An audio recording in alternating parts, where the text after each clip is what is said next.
Daily Devotion with Pastor Balla for October 29th, 2020 from Daniel chapter 1. Daniel. Yesterday we heard about Jehoiakim, king of Judah, and Nebuchadnezzar, king of Babylon at the end of 2 Kings. Today we continue that account with the book of Daniel. But Daniel takes place in Babylon, for Daniel was part of that first wave of exiles from Judah into Babylon. So let's begin with verse 1. In the year of the reign of Jehoiakim, king of Judah, Nebuchadnezzar, king of Babylon, came to Jerusalem and besieged it. And the Lord gave Jehoiakim, king of Judah, into his hand, with some of the vassals of the house of God. And he brought them into the land of Shinar, to the house of his God, and placed the vessels in the treasury of his God.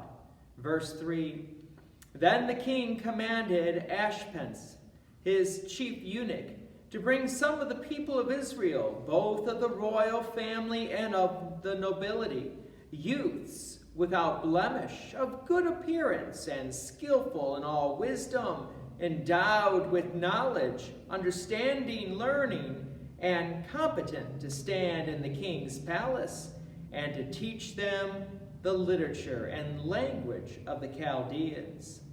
Verse 5, the king assigned them a daily portion of the food that the king ate, and of the wine that he drank. And they were to be educated for 3 years, and at the end of that time they were to stand before the king.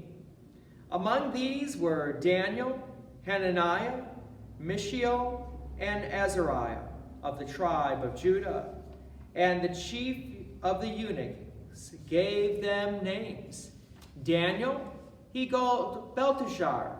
Hananiah he called Shadrach. Mishael he called Meshach, and Azariah he called Abednego. The king of Babylon wanted to take the choice youth into his palace as advisors. As long as they were loyal to the king and served faithfully, they would be rewarded. They would assist the king by advising him of the culture and customs of the tribe of Judah. There would be a 3-year training process, and then they would be evaluated. Sounds like a good opportunity, like a wonderful internship.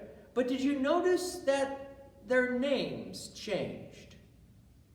It's not uncommon for immigrants to receive a new name when entering a new country to help them with the assimilation into the new culture.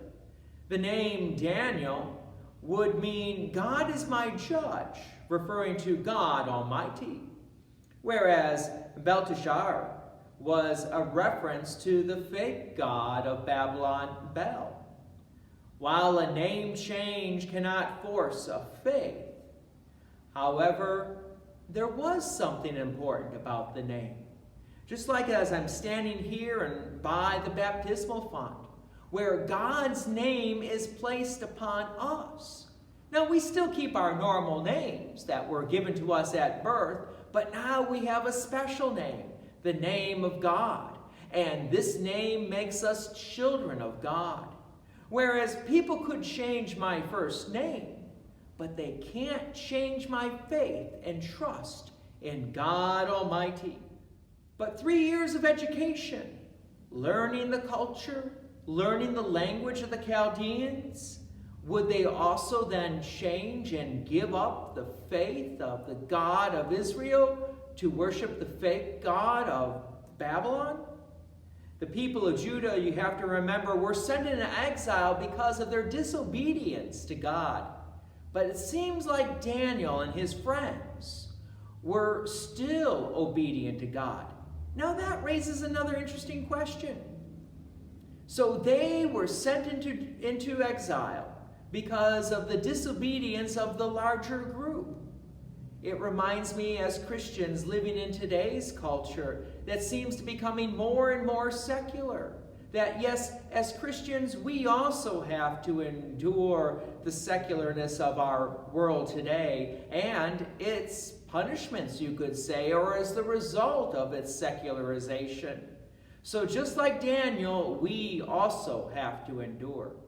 It doesn't sound fair, but God used both Daniel and other faithful Israelites during that time, just as God is going to use us in our daily lives to help communicate His word to a people who are lost and directionless.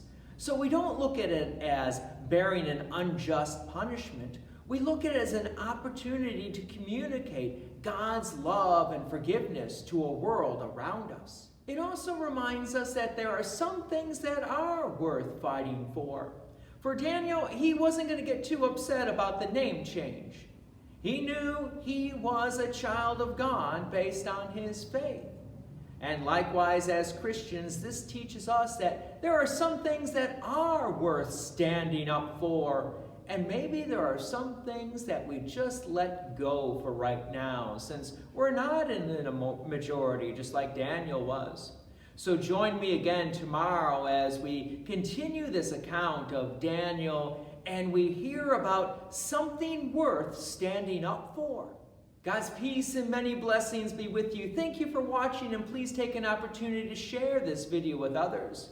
If you have enjoyed these daily devotions, please consider making a donation to Peace Lutheran Church, 24024 West Main Street, Plainfield, Illinois, 60544. Thank you again for watching.